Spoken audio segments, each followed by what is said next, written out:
Já imaginou? Eu pensava que ia ter aquele brinquedo e aí com aquela condição, meu coração se pesou. E eu cheguei, eu já chorava por nada e por tudo. Cheguei em casa chorando, minha mãe me consolou, conversou comigo, orou comigo.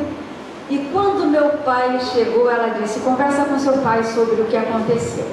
E eu de novo conversei, chorei de novo e tal.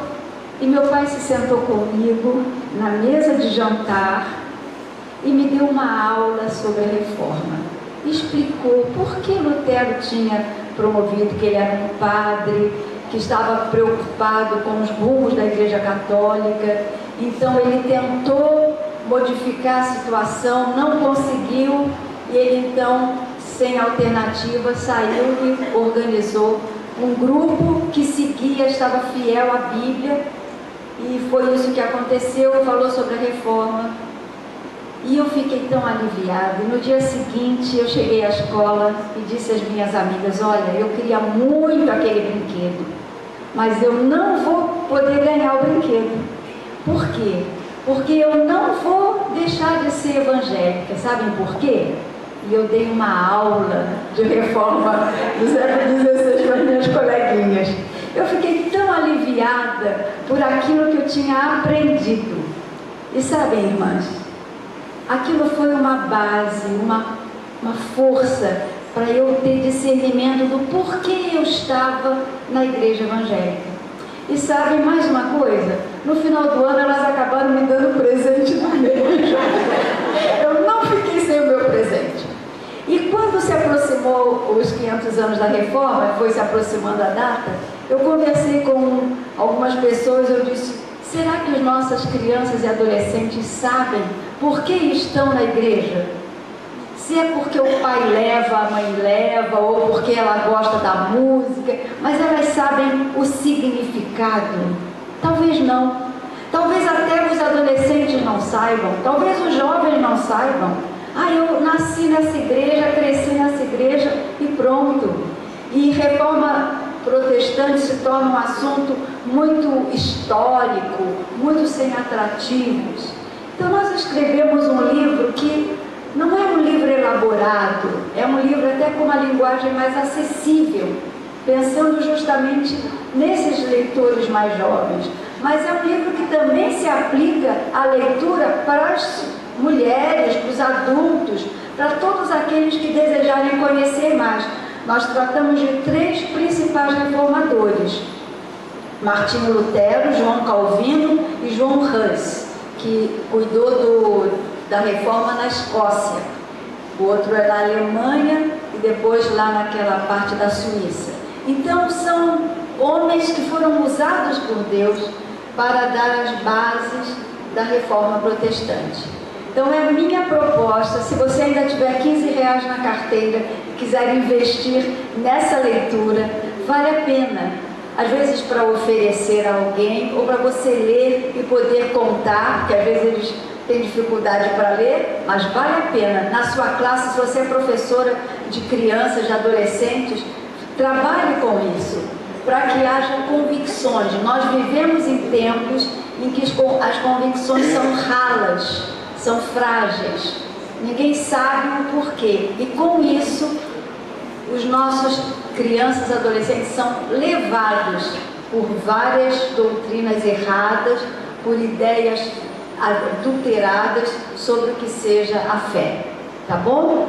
Então é uma proposta, uma sugestão. Não quero que ninguém deixe de comprar o nosso livro do encontro por causa desse daqui, mas se você tiver condição, faça isso, tá bom? Será um prazer para mim.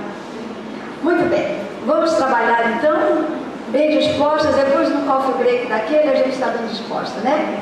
Então tá bem, comi aqui uns 2 brigadeiros, não, 3, vou confessar. Depois eu comi mais um quando eu saí, fingi que não queria nada e ainda peguei mais um, 3. Muito bem, vamos falar de viver em harmonia. E antes de nós começarmos essa tarefa, eu quero que você curve a sua cabeça e novamente acalme o seu coração, a sua mente, e coloque a sua vida diante do Senhor. daquilo que Ele vai lhe falar essa noite, através da sua palavra.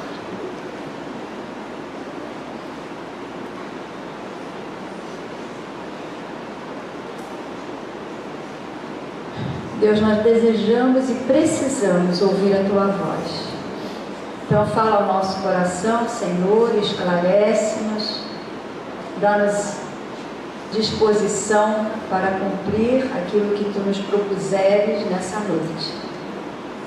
E que a nossa vida seja aperfeiçoada conforme o Teu bom propósito para nós. Senhor, oramos, ó Pai, em nome de Jesus. Amém. Abrindo a nossa Bíblia, em Colossenses 3, que é o texto que estamos estudando. Hoje vamos iniciar a partir do verso 18.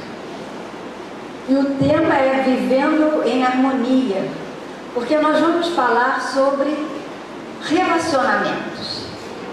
A vida cristã, ela nos traz grandes privilégios, mas também ela implica em sérias responsabilidades.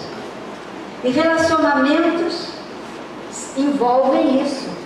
Há atitudes nos relacionamentos que são essenciais para nós termos um viver harmônico e respeitoso. Há um ditado que diz assim: antes só do que mal acompanhado. Mas ninguém foi criado para viver sozinho. Quando Deus criou Adão, Ele viu que não havia uma companheira, Ele criou Eva. E depois vieram os filhos.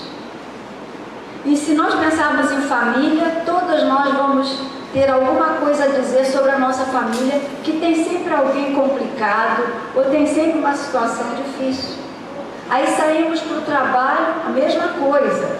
Ou é o patrão, ou é um colega. Aí pensamos na nossa vizinhança, a mesma coisa, não é? Viver com pessoas é difícil. No entanto, se nós tomarmos alguns cuidados e formos obedientes ao que a palavra de Deus nos ensina, nós podemos experimentar um viver harmônico e respeitoso. Então eu vou lendo cada versículo, não vou ler todos não. E à medida que eu for lendo, nós vamos fazendo um comentário acerca daquela pessoa, daquele personagem, dentro do contexto em que nós estivermos estudando, está bem? Então vamos passar e ver em primeiro lugar a harmonia no lar. Primeira pessoa a ser tratada aqui, no verso 18, são as esposas. E diz assim a palavra de Deus: esposas, que cada uma de vocês se sujeite a seu próprio marido, como convém no Senhor. Esse tema é um tema polêmico, sempre. Por quê? Porque nós estamos vivendo o tempo do empoderamento feminino, em que as mulheres estão alcançando, estão fazendo conquistas. O que não é errado, a mulher conquistar espaço, atingir realizações, isso é muito bom, porque Deus criou a mulher com capacidade. No entanto, existe um contexto que nós temos que considerar. Lá em 1 Coríntios 11:3, o apóstolo Paulo, o apóstolo Paulo fala sobre Deus, cabeça de Cristo, Cristo, a cabeça do homem, o homem, cabeça da mulher. Isso não significa que em nenhum lugar existe uma ideia de que um é inferior ao outro. Apenas há uma submissão, ou seja, uma missão abaixo de, uma missão diferente. Então, no contexto do lar, nós sabemos que o homem tem a responsabilidade da liderança. Não existe um corpo que funcione bem com duas cabeças. Não existe. É impossível, é uma anomalia. Não existe uma empresa que tenha dois presidentes com o mesmo poder. existe um presidente administrativo, um presidente jurídico, qualquer coisa, não sei. São pessoas que têm a mesma autoridade em termos de presidir, mas têm funções diferentes. A mulher, ela tem o mesmo valor que o homem, mas ela tem uma função diferente na família da que o homem tem. Por isso diz que a mulher deve ser submissa, ou seja, a sua missão está subordinada à responsabilidade que Deus deu ao homem. Foi Deus que deu. Quando eu me insubordino a esse princípio, vejam que é um princípio. Eu não estou simplesmente me rebelando contra o meu marido. Eu estou deixando de cumprir aquilo que Deus estabeleceu para a minha vida. Por quê? Porque existe uma diferença entre homem e mulher. E quando a mulher quer ser igual ao homem, ela deixa de valorizar aquilo que ela é. Ela sai da sua posição e ninguém vai ocupar a posição dela no contexto da família. Fica um vácuo, fica um vazio quando a mulher quer fazer as funções que são pertinentes ao seu marido. Então é bom a gente pensar nisso, que existem funções diferentes no contexto da família. Agora, há uma parceria? Por quê? Porque quando Deus criou o homem e depois criou a mulher, diz que ela é uma auxiliadora idônea. E essa palavra idônea tem um sentido muito interessante. Um dos sentidos que ela tem, essa palavra, diz que é aquela que pode olhar nos olhos. A mulher não tem que olhar para cima para ver o homem, ela olha na mesma altura. Ou seja, Deus criou a mulher de forma idônea para que ela possa ter o mesmo valor que o homem tem, embora seja diferente. Cuidado para que a gente não perca o valor único que temos no nosso contexto familiar. E é como convém no Senhor, é o resultado de uma consciência cristã. Eu não vou ser submissa ao meu marido porque ele merece. Ele não merece, porque ele é um ser humano como eu, falho, não é? Ele não é perfeito. Eu vou ser submissa ao meu marido porque convém no Senhor. Porque eu quero ser submissa ao princípio que o Senhor estabeleceu. É por causa do Senhor e não por causa do meu marido. As irmãs que são casadas aqui sabem que às vezes marido tira a paciência da gente. A gente também tira a paciência do marido, ou não é? Claro que é. Então às vezes a gente pensa assim, que coisa chata, tem que ser submissa, não é, tira o marido do cenário, gente. Não é o marido, é você dizer assim, puxa, isso está me chateando, mas como eu quero ser obediente ao Senhor, eu não quero entristecer o Senhor, e o Senhor me deu esse mandamento, e lá em 1 de João 5,3 diz que os mandamentos do Senhor não são penosos, ou não são difíceis de guardar. Então eu tenho que obedecer os mandamentos do Senhor, e é um mandamento, gente. Não é uma opção, é um mandamento. Então eu vou colocar as coisas no devido plano. É o Senhor que eu quero obedecer. E eu vou fazer isso, por amor ao Senhor. E o Senhor age.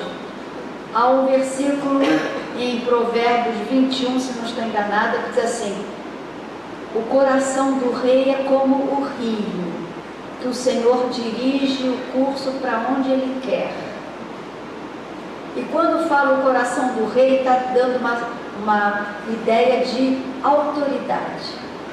E a gente pode colocar o coração do marido é como um rio, que o Senhor conduz para onde Ele quer.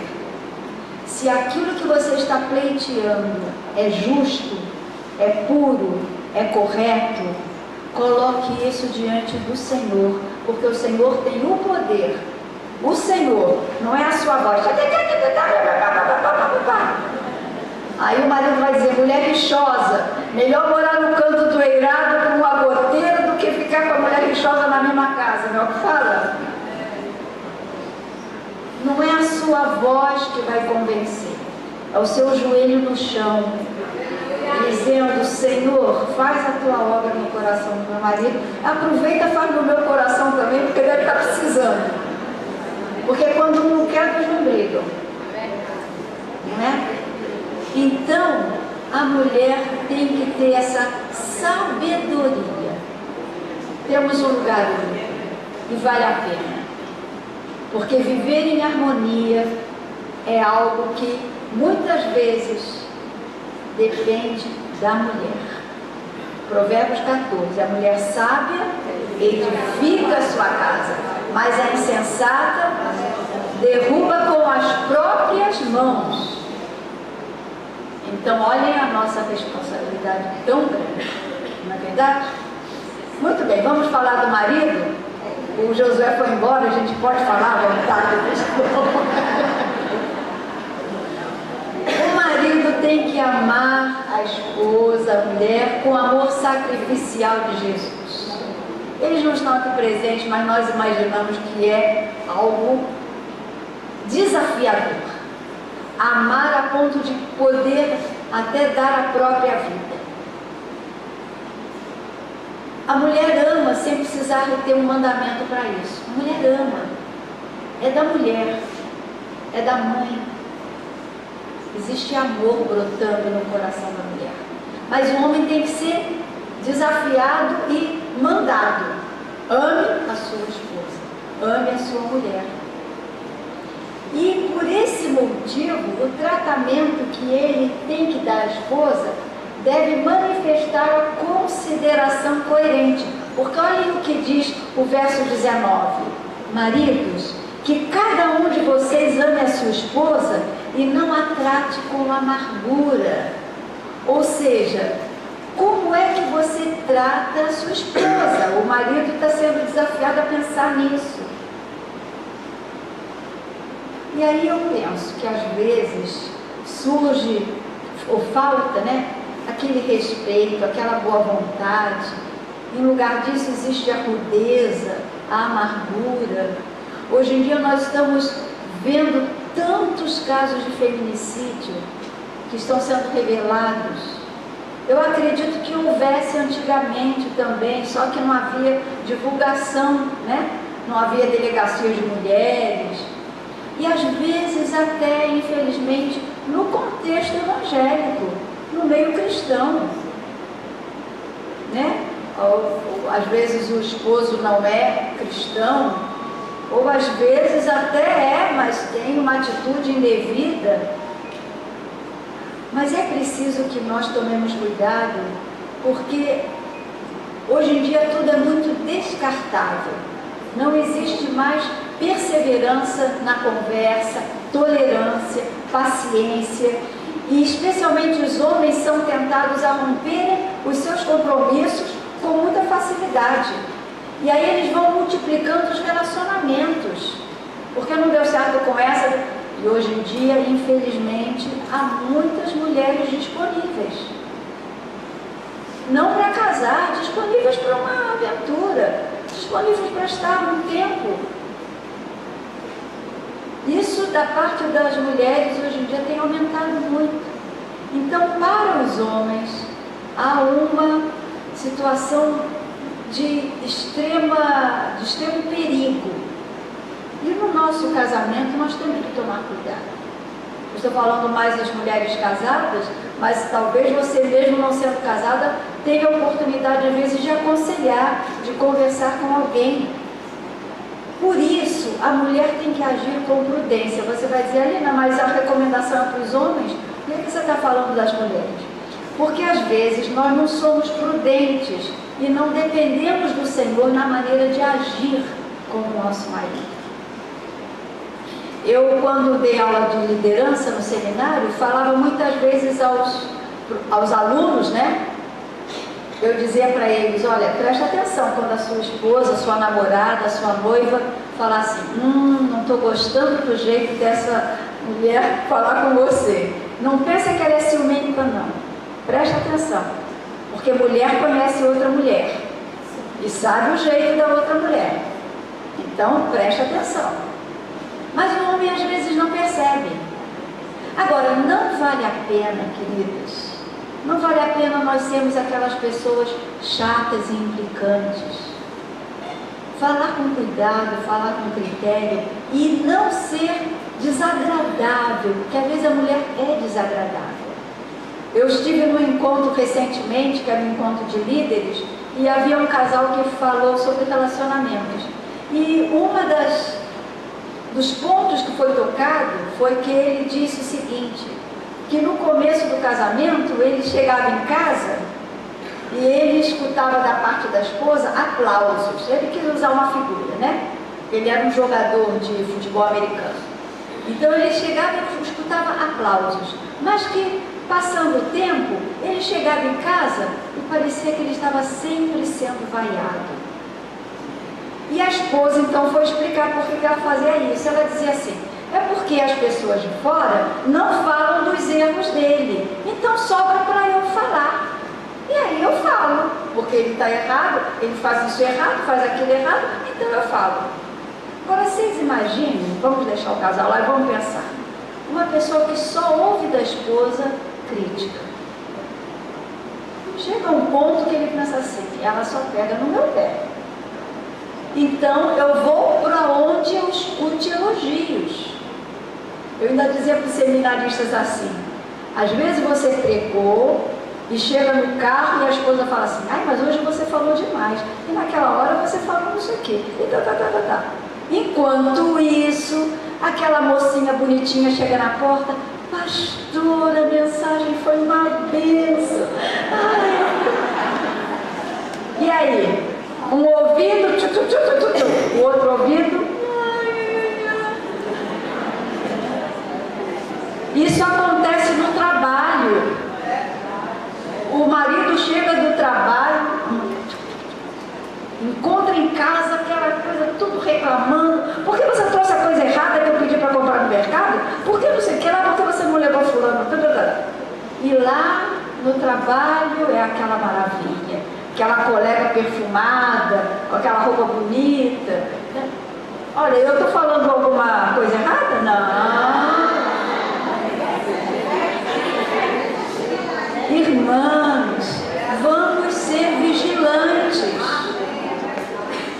Eu não estou dizendo que a gente tem que ser mentirosa, porque se o marido faz alguma coisa que a gente acha que pode melhorar, porque eu às vezes, eu falo por mim mesma, que às vezes eu digo assim, se ninguém falar, como é que ele vai descobrir? Mas tem que ter jeito para falar, tem que saber a hora certa para falar, e às vezes não falar, só orar. Porque tem hora que você fala uma vez, duas vezes, na terceira vez já vai ser chateação. Então tomem cuidado. Quando fala que o marido trata a mulher com amargura, é porque ele às vezes pensa assim, eu já larguei de mão. Há maridos, queridas irmãs, que desanimam, perdem o ânimo no casamento, porque eles são muito criticados, e às vezes a esposa critica o marido na frente dos filhos. Isso faz com que os filhos não respeitem o pai, porque ele está sendo sempre ridicularizado, questionado, criticado. Então vamos tomar cuidado, vamos nos analisar. Vamos pensar assim, eu gostaria que meu marido me tratasse dessa maneira? Eu sei que a recomendação aqui é para os homens, né? Tem mais uma coisinha que diz que a consideração e o respeito mútuos precisa existir para que não haja amargura. Não tenho dúvidas e sei da minha experiência de aconselhamento que muitas mulheres são muito amarguradas porque são maltratadas pelo marido, eu sei. Maridos que são críticos, é verdade, que tratam as mulheres com amargura, é verdade. Mas naquilo que está ao nosso alcance, vamos tratar com respeito, vamos tratar com consideração e vamos eliminar essa brecha, porque o que Satanás deseja é destruir não só o casamento, mas toda a família. E muitas vezes começa a partir do relacionamento conjugal. Tá bom? Vamos seguir adiante? Aí nós temos os filhos. Bom, obediência e disciplina parece que saíram de moda, né? Infelizmente. Hoje em dia, não se pode mais disciplinar, não se pode mais exigir obediência. Se a criança se considera atingida por alguma coisa, ela pode denunciar os pais. E por aí vai. No entanto, os pais têm que tentar chegar junto com a criança, junto da criança e até do adolescente, porque eu entendo que enquanto está na casa dos pais, ele deve obediência. Isso é na minha concepção, pode ser que você pense diferente. Mas eu conheço pais e mães, muitos filhos, que dizem: quando você comer a comida que eu compro para você, quando você estiver na minha casa, você vai seguir as normas e as regras da nossa casa. É uma questão de coerência, não é? A criança ou adolescente não tem autonomia para fazer o que quer quando ele não tem autonomia na sua vida pessoal. Tem que se sujeitar. E é isso que a Bíblia diz, porque fala: filhos, em tudo obedeçam a seus pais, pois fazer isso é agradável diante do Senhor. É diferente da mulher. Quando fala de ser submisso, não significa que a mulher tem que se sujeitar em tudo ao marido, porque mulheres cujos maridos exigem delas atitudes contrárias à consciência cristã, elas não têm que ceder, porque importa antes obedecer a Deus do que aos homens. Isso nós sabemos, é coerente, né? Mas os filhos, eles devem obedecer, a não ser também nesse caso. Por exemplo, lá quando trabalhávamos numa igreja no Rio de Janeiro, um dia fazendo uma palestra sobre o Dia dos Pais e conversando com os adolescentes sobre o Dia dos Pais, tínhamos alguns adolescentes que eram no Morro do Juramento. E um rapazinho de 14 anos falou para o conselheiro: mas olha, essa semana meu pai pegou um revólver, botou na minha mão e disse: toma, meu filho, vai ganhar a vida, é assim que você vai ganhar dinheiro. E esse garoto falou: você quer que eu obedeça em tudo meu pai? Né? É uma incoerência. Então, a gente tem que levar em conta essas situações também. Mas hoje em dia, a obediência aos pais é uma norma que precisa ser seguida, e infelizmente não é. A criança desde pequenina, olha, eu sei que quando eu falo sobre educação de filhos, algumas pessoas ficam assim muito incrédulas, porque dizem assim: a Lina não sabe o que é isso, ela nunca criou filho. É verdade, mas às vezes quem nunca criou filho tem mais liberdade para observar e ver e conhecer essas realidades. É difícil, que desde criança, desde pequena, a criança não sabe ouvir um não. Quando ela ouve um não, ela cria um alarde e os pais cedem. O pior é isso, os pais cedem. Então, a criança precisa de limites. Eles vivem em meio a uma total desorientação. Os próprios professores não sabem o que fazer. Então, como alcançar o coração dessa criança? Primeiro, os pais têm que alcançar o coração através do exemplo. Qual é o exemplo que os pais são para os filhos? Relacionamento do casal, como é? Tratam com respeito? A mãe que fala para o filho não gritar, mas ela só sabe gritar, ela não está dando exemplo. O pai que exige do filho responsabilidade quando ele é um irresponsável no trabalho dele, não está dando exemplo. E por aí vai, uma série de atitudes e recomendações. Outra coisa, é preciso que os pais tratem as crianças, os filhos, com sinceridade, com limites justos. Tem que haver limite, mas tem que haver limite justo, sabe por quê? Você não pode dizer uma coisa que é tão absurda, exigir uma norma tão absurda e depois ter que voltar atrás. Aí a criança fica insegura. Uma vez pode, outra vez não pode. Afinal, o que é para fazer? Então, limite justo. Combinou que vai fazer desse jeito? É para fazer. Tem que seguir até o fim. E a criança vai descobrir que o pai e a mãe têm palavra, porque eles estabelecem e cumprem. Comunicação clara. Às vezes os pais cobram dos filhos, castigam os filhos, mas eles anteriormente não disseram quais eram as normas a serem seguidas. Então a criança fica perdida, ela não sabe o que é para fazer. E essa coerência na comunicação ajuda a criança a saber até onde ela pode ir e onde ela tem que ficar. Ela precisa disso. Há até uma crônica de um psicólogo falando sobre a adolescência, e ele conta que ele estava sentado na sala, e era assim umas 8 horas da noite, e a filha dele passou toda bonita, arrumada, e falou com ele, boa noite, deu um beijo, ele falou boa noite, e ela saiu e foi para a porta, parou na porta e perguntou assim: pai, você não vai me perguntar onde eu vou? Aí ele olhou para ela e falou assim: vou, onde você vai? Está tão bonito, onde você vai? Ah, eu vou na festa do aniversário de fulano. Ah, é? Tá bem, então divirta-se. Aí ela girou a chave, abriu a porta e falou assim: e você não vai me dizer que horas eu tenho que voltar? Ele disse assim: ah, então tá bem, eu quero que você volte às 11, até às 11 horas da noite, tá bem? Aí ela botou a mão na cintura: por que não posso voltar meia-noite? Ela queria ter um limite para reclamar. Porque adolescente é isso, tem que medir força. Então, muitas vezes, você estabelece um limite, você já sabe que vai ter que negociar. Mas é preciso. Eles precisam saber que você está no controle, não por causa de querer manipular, mas porque eles precisam desses limites. Senão eles ficam inseguros e não sabem como agir. Além disso, os pais têm que trazer para os seus filhos o reconhecimento dos erros.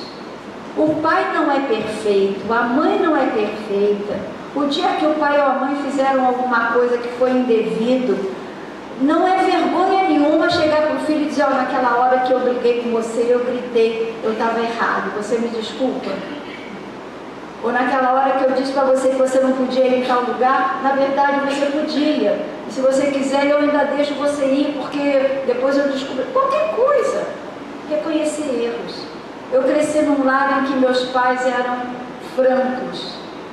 Meu pai e minha mãe foram pessoas maravilhosas em termos de criar os filhos no caminho do Senhor. Os 6 filhos. Nós aprendemos que a coisa mais importante da nossa vida é amar a Deus, amar a palavra de Deus e andar por ela. Mas eles eram pessoas simples, humanas. Quando tinham erros, falavam dos erros, a gente convivia com isso. Eles tinham facilidade de chegar e pedir perdão. Isso nos ajudava a perdoar. Porque a criança que não sabe perdoar, porque ela tem que ser perfeita, porque os pais exigem dela a perfeição, quando eles não são perfeitos. E quando a criança descobre os erros dos pais, ela tem uma decepção terrível. Ela se frustra. Então, reconhecer erro não é vergonha nenhuma, mas é uma mostra de que você é uma pessoa humana e que você quer caminhar junto, que você quer ajudá-lo a crescer também e ser uma pessoa simples, autêntica, verdadeira. E, acima de tudo, o pai tem que demonstrar aos filhos afeto de forma autêntica. Não é só na hora de tirar foto, dar beijinho, na hora do aniversário, né? Ou então quando está na frente das visitas, trata, por favor, obrigado, dá licença. Não, é todo dia, tem que ser. Os modos de tratar. Geralmente, queridas, nós tratamos de forma pior aqueles que estão mais próximos a nós. Tratamos com educação as pessoas de fora. Tratamos mal as pessoas próximas. E isso é muito ruim. Isso é muito triste, porque mostra pouco valor àquelas pessoas que estão convivendo conosco e que mais precisam disso. Vamos agora para o verso 21, que fala dos pais. Diz assim a Bíblia: não irritem os seus filhos para que eles não fiquem desanimados. Para que eles, uma tradução desse desanimados diz assim, para que eles não percam a alma, não percam a coragem.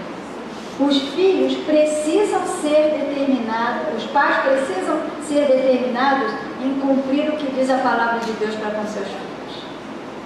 Os filhos têm que saber que a palavra de Deus é importante.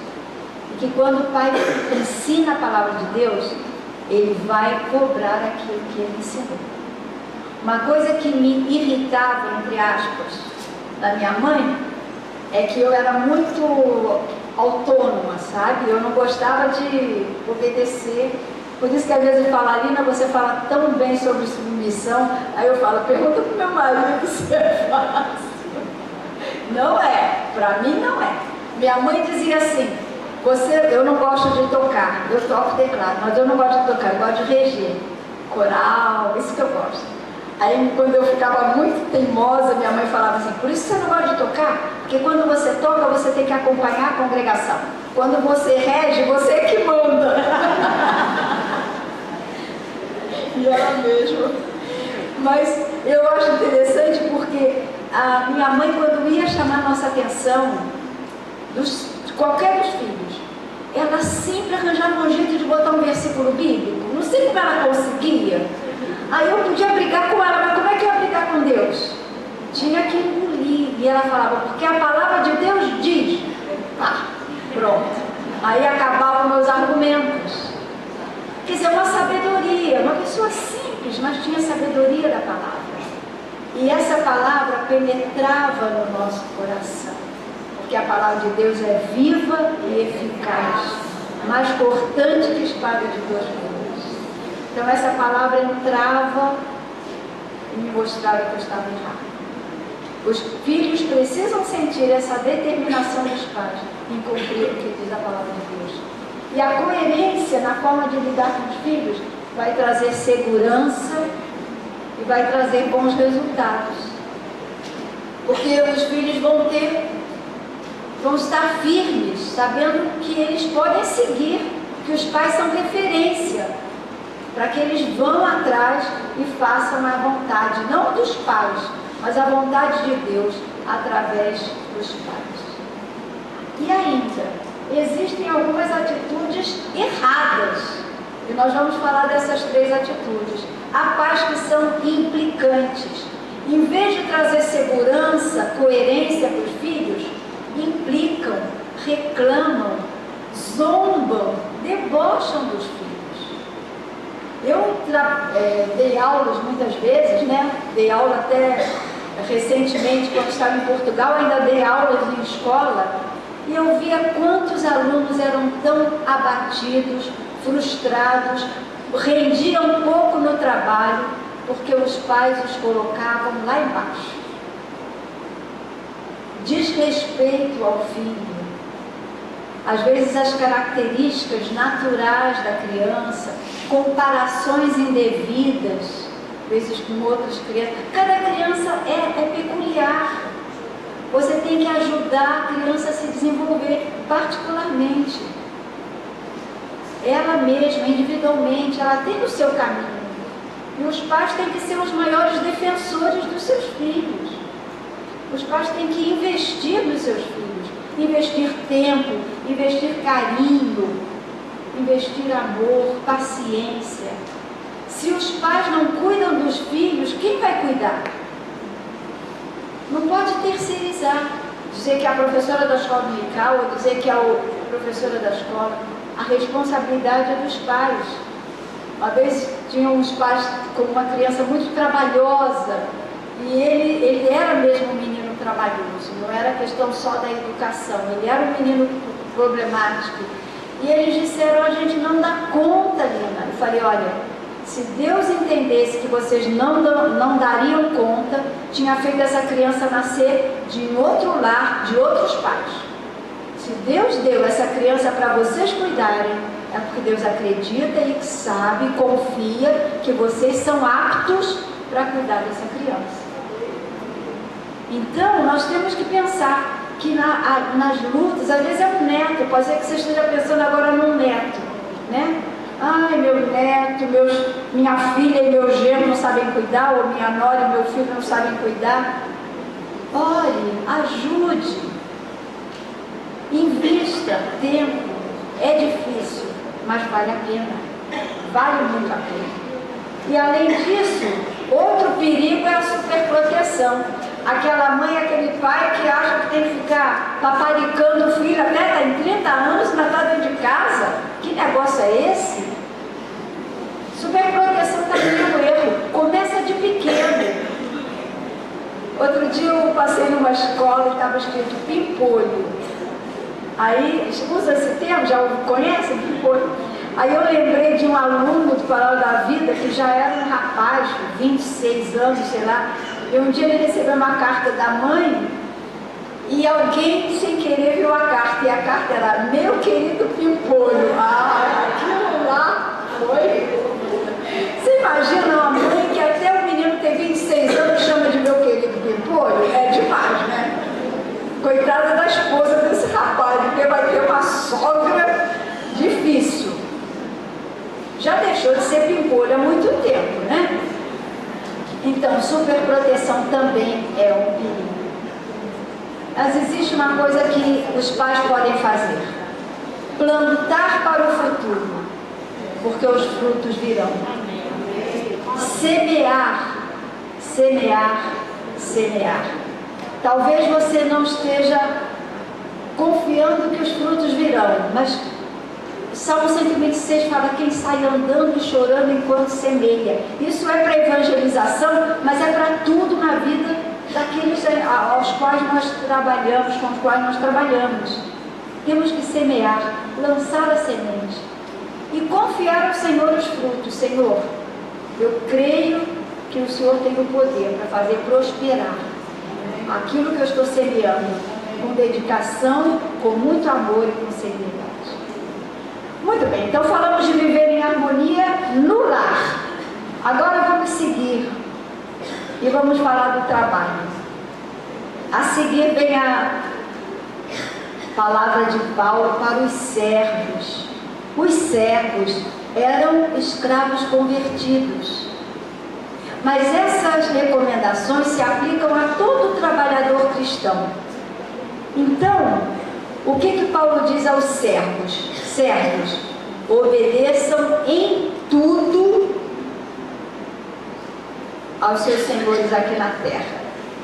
Obedeçam em tudo aos seus senhores aqui na terra. Às vezes há algum patrão que é meio déspota, que é meio injusto, mas não é desobedecendo ao patrão, ou porque você acha que aquela ordem não é muito coerente, que você vai conseguir mudar a cabeça dele. Pelo contrário, às vezes vai até trazer mais problema para você. Então, a função do servo é obedecer. Trabalhador, obedeça. Façam aquilo que lhe manda. Mesmo que depois você tenha que refazer, às vezes acontece. Mas não é questionando, brigando. Às vezes, em determinados contextos trabalhistas, você tem a oportunidade ou a condição de argumentar, de propor, de sugerir. Aí é diferente. Mas obedecer é alguma coisa difícil, né? Quando trabalhamos no internato, eu lembro de um seminarista que era muito difícil de obedecer. Ele estava na escala de lavar louça e ele vinha falar comigo. Ele era daqui de Pernambuco. Ó, professora, homem não lava louça não. Na minha terra, homem não lava louça. Falei, olha, isso pode ser lá, mas aqui no seminário não tem como. É homem, é mulher, lava louça, lava banheiro, lava tudo, porque a gente não tem empregado. Ah, não, porque ele brigava, reclamava. O outro, o pastor, quando ele mandava fazer uma coisa, não, mas eu não vou fazer não, porque isso aqui não sei o que lá, fulano não está fazendo. Sabe aquele negócio de ficar tomando conta do outro em vez de chegar e fazer? Essas pessoas sofrem quando tem que mandar, porque elas não sabem obedecer. Você tem que saber obedecer. Um bom líder é aquele que foi um bom liderado. Se você não sabe ser liderado, você nunca vai ser um bom líder. Saiba obedecer. Então, esses servos, eles tinham que obedecer em tudo. E eles tinham que obedecer de forma consciente. Onde que nós vemos isso? Vamos na Bíblia. Vejam lá. Obedeçam em tudo aos seus senhores aqui na terra, não servindo apenas quando estão sendo vigiados. É uma obediência consciente. Eu estou fazendo porque me mandaram fazer. Eu não estou fazendo porque tem alguém tomando conta de mim. É uma obediência consciente. Nós temos essa consciência de fazer as coisas mesmo que ninguém esteja tomando conta. Isso é importante. Isso é justo. Depois a gente vai ver por que seria isso. Além disso, uma obediência respeitosa, porque ele continua dizendo assim. Aliás, tem mais um complemento. Não servindo apenas quando estão sendo vigiados, visando somente agradar pessoas, fazer bonito na frente do chefe, mas com sinceridade de coração, temendo o Senhor. Então, sinceridade de coração é obediência sincera, temendo o Senhor, obediência respeitosa. Pode ser que o meu patrão não esteja vendo, mas Deus está vendo. E olha, gente, não é aquela coisa do Deus está vendo, vai mandar um raio na minha cabeça. Não é isso. É Deus está vendo e eu tenho que ser coerente e obediente a Deus em primeiro lugar. Então essa obediência respeitosa e consciente precisa estar presente no meu estilo, no meu caráter, na minha forma de servir. Eu não falo apenas, não estou aqui falando apenas no contexto de um emprego. Pode ser qualquer serviço, nosso serviço de casa, não é? Outro dia eu ouvi de uma senhora que se converteu e ela disse assim, sabe, nunca mais eu varri lixo para baixo do tapete, porque agora que eu me converti, eu aprendi que eu tenho que servir, fazer o meu trabalho como para o Senhor e não para minha patroa. É uma mudança. Quantas vezes a gente faz de qualquer maneira? E Deus não vai gostar daquilo. Porque o que fala Eclesiastes 9:10? Tudo que vier a tua mão para fazer, hoje nós falamos nesse versículo, faz conforme o quê? As tuas forças, não é faz do jeito que dá, faz de qualquer maneira. É um esforço, fazer conforme as tuas forças, certo? Além disso, eles tinham que fazer o trabalho para agradar a Deus. Está aqui no verso 23, tudo que fizerem, façam de todo o coração, como para o Senhor e não para as pessoas. E depois o verso 24, certos da recompensa, porque diz assim, sabendo que receberão do Senhor a recompensa da herança. É a Cristo o Senhor que vocês estão servindo. Essa frase, que eles iam receber uma recompensa, era uma inovação para aqueles escravos, porque escravo não tinha direito à recompensa, escravo não tinha salário, escravo não tinha herança. Mas Paulo está alegrando o coração deles, dizendo, Deus há de recompensar vocês. E nós muitas vezes, queridas irmãs, fazemos trabalhos que parece que ninguém está nem aí para o que a gente faz. Quantas vezes nós fazemos, especialmente trabalho de casa, o trabalho do nosso emprego mesmo, que ninguém nota, ou às vezes até a gente faz e alguém acha que foi outra pessoa que fez, alguém leva o elogio no nosso lugar. Mas não faz mal, o que importa é que Deus está sabendo. Há horas em que a gente precisa reivindicar a justiça. Tudo bem, é diferente. Mas você vai no supermercado, tem umas latas lá no chão, e você pega a lata e põe na prateleira. Aí vem uma pessoa, deixa, querido. Isso aí eles têm empregado para botar. Vai cair a sua mão se você puser na prateleira? Não vai. É uma coisa que você faz sem necessidade de demonstrar. Você simplesmente faz. E vale a pena. E isso deve se tornar um hábito, uma prática natural na nossa vida. O servir como para o Senhor e não para agradar a homens. E aí no verso 25, há uma advertência, que pode ser tanto para os servos como para os patrões que vão ver depois. Diz que quem fizer injustiça receberá em troco a injustiça feita. Nisto ninguém será tratado com parcialidade, ou seja, o Senhor trata com justiça e com imparcialidade aquilo que for feito de forma indevida. Então vamos esperar, vamos confiar que aquilo que não está no meu alcance resolver, Deus vai agir por mim. Há um versículo no Salmo 119, deixa eu ver aqui, que agora eu me lembrei dele, vocês vão ter só um minutinho de paciência. Mas é um versículo muito interessante que eu tenho lido e que eu achei muito bonito. Salmo 119, 154 diz assim: defende a minha causa e liberta-me. Vivifica-me segundo a tua promessa. Às vezes nós temos uma causa e temos que colocar essa causa diante do Senhor. Senhor, defende a minha causa. Age com justiça. Vai ao meu encontro e alivia o meu coração. Nós temos lutas e às vezes a justiça humana é falha, é distorcida, é corrupta. Mas o Senhor julga e trata com justiça e com imparcialidade. Nós devemos buscá-lo para que sejamos defendidos.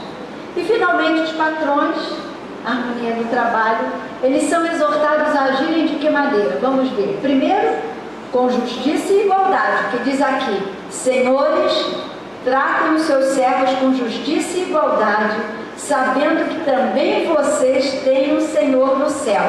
Então vamos ver, com justiça e igualdade, sem opressão, com temor ao Senhor. Porque diz assim: vocês também têm um Senhor no céu. Não pensem que porque vocês estão mandando, podem fazer o que quiserem, porque há um que manda em vocês. Há um Senhor no céu. Vocês não são absolutos. E todas essas situações de injustiça nós temos que colocar diante do Senhor da justiça, que é o nosso Deus. Amém. Vamos adiante, porque nós temos 15 minutos. Eu sei que vocês estão um pouquinho cansados. Se quiserem esticar os braços, fazer um alongamento para trás, mas a gente vai até o verso 6. Pode ser? Pode? Então tá bem. Vamos seguir agora falando da oração e o testemunho. Nesse texto eu vou ler para vocês primeiro Colossenses 4, do 2 ao 4. Tá bem? Primeiro que eu vou ler. Continuem a orar, vigiando em oração com ação de graças. Ao mesmo tempo, orem também por nós, para que Deus nos abra uma porta à palavra, a fim de falarmos do mistério de Cristo, pelo qual também estou algemado. Orem para que eu torne esse mistério conhecido, como me cumpre fazer. Paulo aqui mostra dois aspectos da comunicação. Primeiro, a comunicação com Deus, a oração, esse texto que eu falei. Depois, a comunicação com o próximo através do testemunho. O que ele fala nos versos 5 e 6? Vamos ler. Sejam sábios no modo de agir com os que são de fora, e aproveitem bem o tempo, ou aproveitem as oportunidades. Que a palavra dita por vocês seja sempre agradável, temperada com sal, para que saibam como devem responder a cada um. Essa é a comunicação com o próximo. E aí vamos ver que na oração, nós abrimos o coração e somos confortados nas nossas lutas e nas nossas alegrias. Mas, em relação ao testemunho, aprendemos que todos os crentes receberam essa missão de testemunhar. O que diz Atos 1:8? Recebereis poder ao descer sobre vós o Espírito Santo, e sereis minhas testemunhas, tanto em Jerusalém quanto em toda a Judéia, Samaria e até os confins da terra. Então, não são os pastores, missionários, apenas eles que têm que testemunhar. Cada um de nós tem essa responsabilidade e esse privilégio. Vamos falar então um pouquinho sobre oração. Oração é falar com Deus acerca das pessoas. Você conversa com Deus acerca das pessoas. Então, o apóstolo Paulo nos recomenda, nos ensina aqui a fazer o quê? Primeiro, a ter uma oração perseverante. Ele diz, continuem a orar. Como é que é na Bíblia de vocês, a primeira frase? Perseverem na oração, ou perseverai na oração. É orar e orar. Jesus contou a parábola lá em Lucas 18 e diz assim, e lhes propôs essa parábola sobre o dever de orar sempre e nunca esmorecer. Nunca esmorecer. Vocês já imaginaram o que é isso? Quantas vezes nós começamos a orar, não pode deixar, vou orar. Aí ora um dia, ora uma semana e depois esquece. Aí vem a pessoa, olha, você está...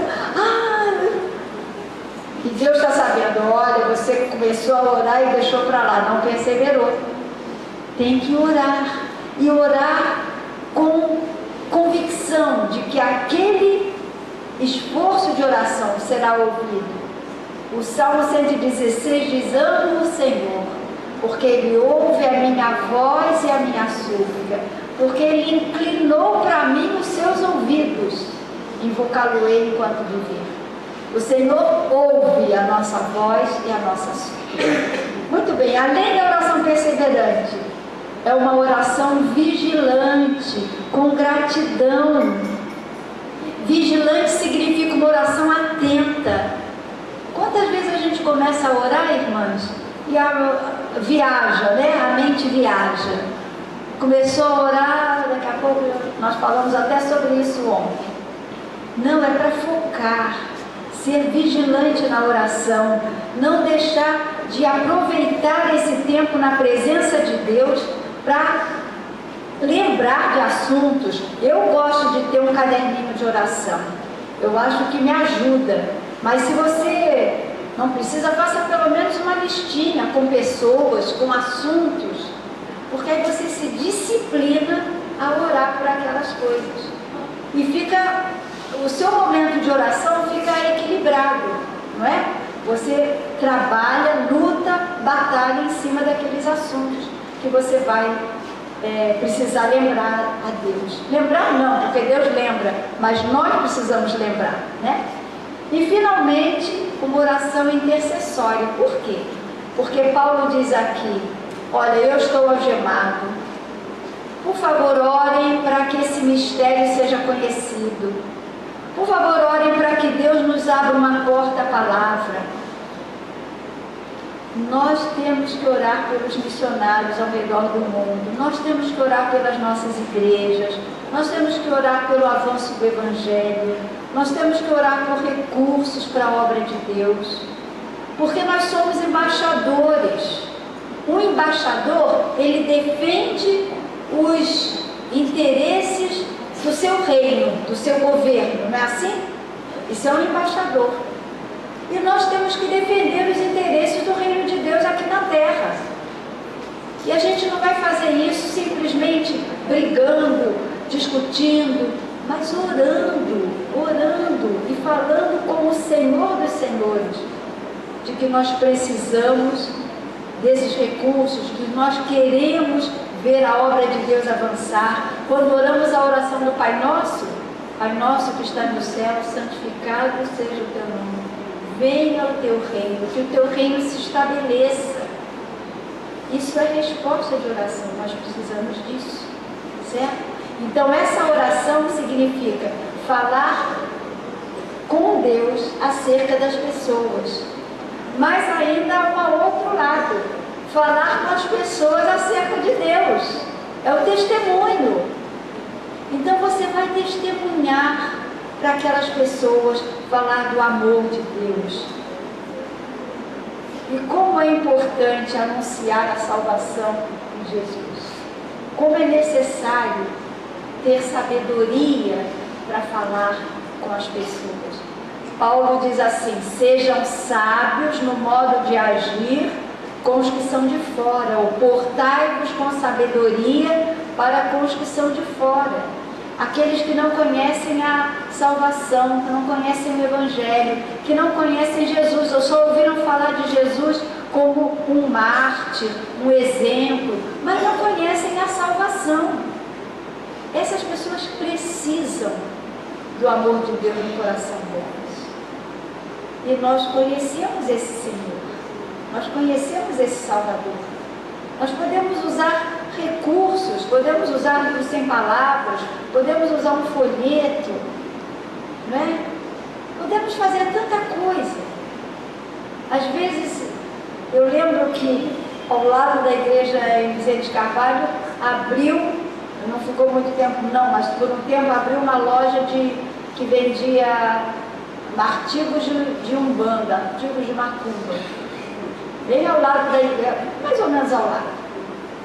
E a Sociedade Bíblica do Brasil, ela fazia, naquele tempo, uns folhetos comemorativos. Dia das Mães sempre tinha uma mensagem, né? E alguns folhetos assim, característicos, muito bons para a gente oferecer no Dia da Pátria. E todas as vezes que havia esses folhetos, e outros também, né? Eu ia lá entregar dentro da loja, sabe? E só a moça do caixa, que ela já me conhecia, que me olhava com cara feia. Mas as outras pessoas todas aceitavam. Olha, feliz Dia das Mães, aqui está um folheto. E você oferece, e raríssimas vezes, lá dentro nunca aconteceu, mas raríssimas vezes, você oferece um folheto e a pessoa não aceita. A pessoa aceita. E se você oferecer com sabedoria, aproveitando a oportunidade, você vai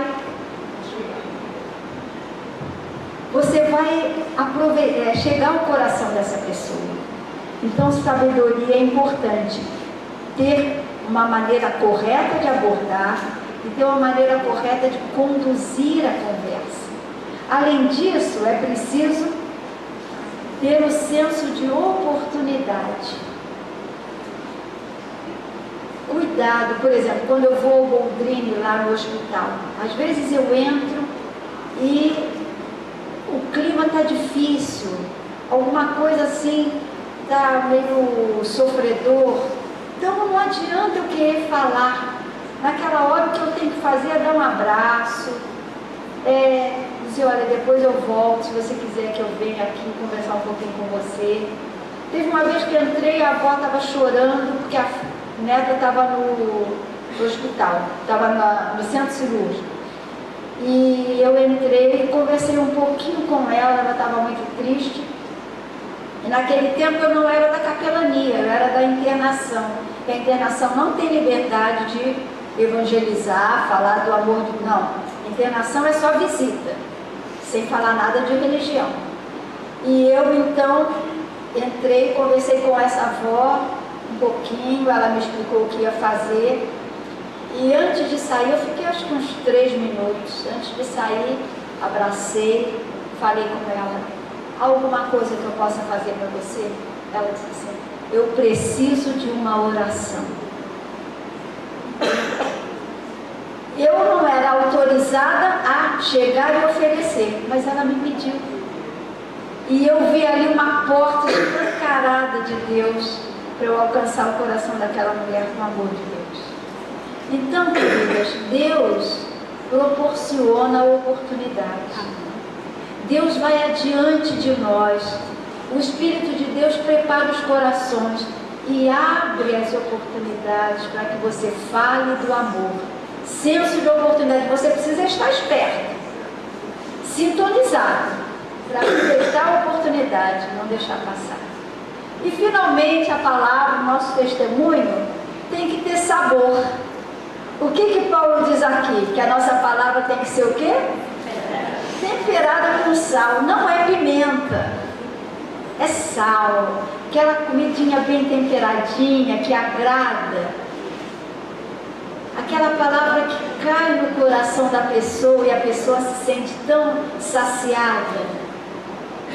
Essa é a palavra que traz edificação, que traz salvação, que traz transformação. É a palavra de Deus chegando ao coração daquela pessoa. É tudo com S, ó, sabedoria, senso de oportunidade, sabor. Não vamos nos esquecer. Quando tivermos que testemunhar, essa recomendação da palavra de Deus.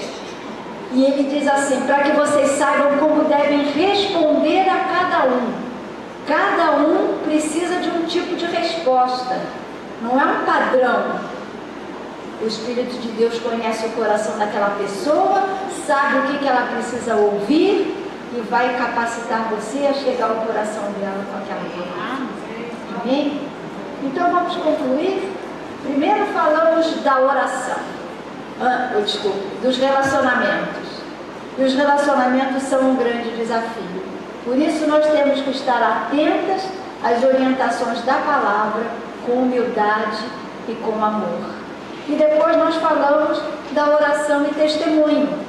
Eles andam juntos, porque quando eu vou testemunhar eu tenho que orar. E quando eu oro, eu já estou intercedendo por pessoas, já estou pedindo que Deus abra portas e já estou batalhando pelas vidas que eu quero alcançar.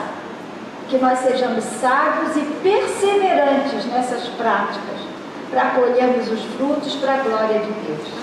Olha, vejam que nós temos que ter humildade e amor nos relacionamentos. Muita humildade, nós não sabemos tudo. Nós não conhecemos o coração do nosso próximo para chegar logo e saber como é que deve lidar. Vamos pedir a Deus essa humildade. Senhor, me dá sensibilidade para eu chegar com amor e conquistar o coração dessa pessoa. E do outro lado, a oração e testemunho. Temos que ter sabedoria e perseverança. Não desanimar, orar, lutar por vidas, para que a glória dos frutos colhidos seja do Senhor e não nossa. Amém? Daqui a